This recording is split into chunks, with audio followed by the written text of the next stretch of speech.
So, next up on the go through is the Fourth Doctor, portrayed by actor Tom Baker, who is currently the longest serving actor in the Doctor's role, playing in the role for 7 years between 1974 and 1981. First coming into the role on the 28th of December 1974 in the four-part episode Robot, and eventually leaving the role after the fourth part of Logopolis on the 21st of March 1981. He, usually his story is kept between either 4 parts or 6 parts, although there was one 2 part story, his third story, The Sontaran Experiment, but the rest of them were either 4 parts or 6 parts. Now, Tom Baker's entire run lasted 172 separate episodes across 41 separate stories. And apart from being the longest serving Doctor, he is also considered the most iconic. If you ask anyone who the most iconic Doctor is, they'll likely point to Tom Baker, him with his long scarf. He's also probably one of the most, while I have no idea if this is true, he's probably one of the most iconic Doctors that people cosplay as. I mean, yes, you can get your ones who cosplay particularly well as 9 or 10 or even, or 11 or the like, but I feel if you turn up at a convention with a long scarf, a brown coat, and a fedora hat, people will instantly know you're the Fourth Doctor. Now, now, like with Patrick Troughton carrying on from William Hartnell, Baker did carry over one companion from John Pertwee's era, that of course being Sarah Jane Smith, played by Elizabeth Sladen. But then he also did pick up a few companions of his own along the way, including unit personnel member Harry Sullivan, a warrior, I'm not sure if she's a warrior princess or just a warrior girl, named Leela, a robot dog named K9, a time lady named Romana, who went through 2 different incarnations, one played by Mary Tam and one played by Lalla Ward, and towards the end of his run he also picked up 3 new companions in the form of a boy named Adric, a princess named Nissa from the planet Traken, and an Australian air stewardess named Tegan Javanka. And surprisingly, when I look back through, while Tom Baker did have the longest run, and most people would argue he's the most iconic Doctor, to me, he didn't actually have that many iconic enemies, or at least not ones that have survived till today.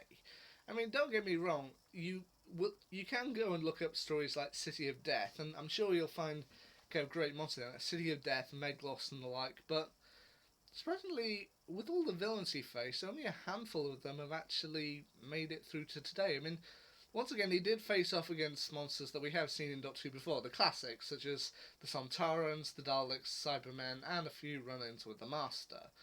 But in terms of actual enemies who have survived to this day, there have only really been 2 that have really come to mind. One being, while we did have the Daleks, he introduced us to Davros in one of his supposed best stories, Genesis of the Daleks. We're finally introduced to the creator of the Daleks, Davros. See his first downfall, and we even get to see him come back for his first return. And he would return to face off against the Doctor numerous times throughout Doctor Who's history.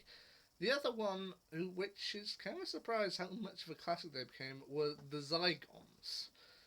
And this is surprising as they only actually appeared in one Doctor Who story, Terror of the Zygons, back in 1975. That and that was it. I mean, while they were mentioned throughout Classic Who and New Who, they didn't actually return until the 50th anniversary story, The Day of the Doctor.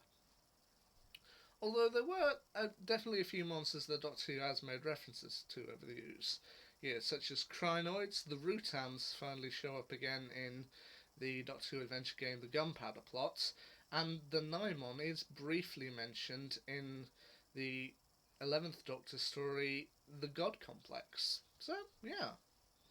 Now, as I said, Tom Baker would eventually leave the role of the Doctor in 1981. But when the 50th anniversary, when the 20th anniversary came around, he supposedly declined to appear in it. And from what I'm told, it's because he thought, well, it's a bit too it's 1983, a bit too soon after I left. I'm not really sure I want to come back to the role, which, you know what, I can definitely understand. I mean, if you had played a role for 7 years and then decided, okay, that's it, I'm done, moving on, being asked to come back so soon after, yeah, I can kind of understand that. As a result of that, while the Fourth Doctor isn't a part of the major parts of the episode, he does appear via the use of unused footage. There was a story that they had created in the 70s titled Sharda, which was apparently filmed but was never aired due to strikes at the BBC. And supposedly it has been recreated and released on DVD, so you know what, go and check it out. I personally have the book of it, which I think is also fairly good. But yeah, to fill in the fact that Tom Baker wasn't actually there, they used archived footage from Sharda in order to fill in a few parts for him. However, just because he refused to return for the 20th anniversary doesn't mean he was completely done with Doctor Who yet. There's a story going around on the internet that in 1993, there or thereabouts, even with Doctor Who off the air, he supposedly went back to them and said, I want to be Doctor Who again. So they supposedly came up with a plot in which the Fourth Doctor being trapped in an alternate dimension where he didn't regenerate and then trying to fix it. But it ultimately got canned because, well, some of the other actors were a little unhappy with the size of their roles. However, all was not lost, as when the 50th anniversary came around, I mean, apart from the fact we get to see Tom Baker in the clips when the Doctor saves Gallifrey, there's a moment right at the end, and I'm pretty sure the fans will know what I'm talking about. Just the 11th Doctor sitting in in the under gallery, and he says that he could be a curator. I'd be great at curating. I'd be the great curator. I could retire and do that. Retire and be the curator of this place. And then a voice just rings out behind him. You know, I really think you might. And while the man is, I think, in his 70s now, it's just wonderful to see Tom Baker standing there in a coat talking with the 11th Doctor. And yeah, he's not. You could argue or not whether he's truly playing the Doctor, but just to see Tom Baker back in that one moment, all's right with the world. And it's just beautiful. So that's all you really need to know about the Fourth Doctor. On to the Fifth. I'll see you there.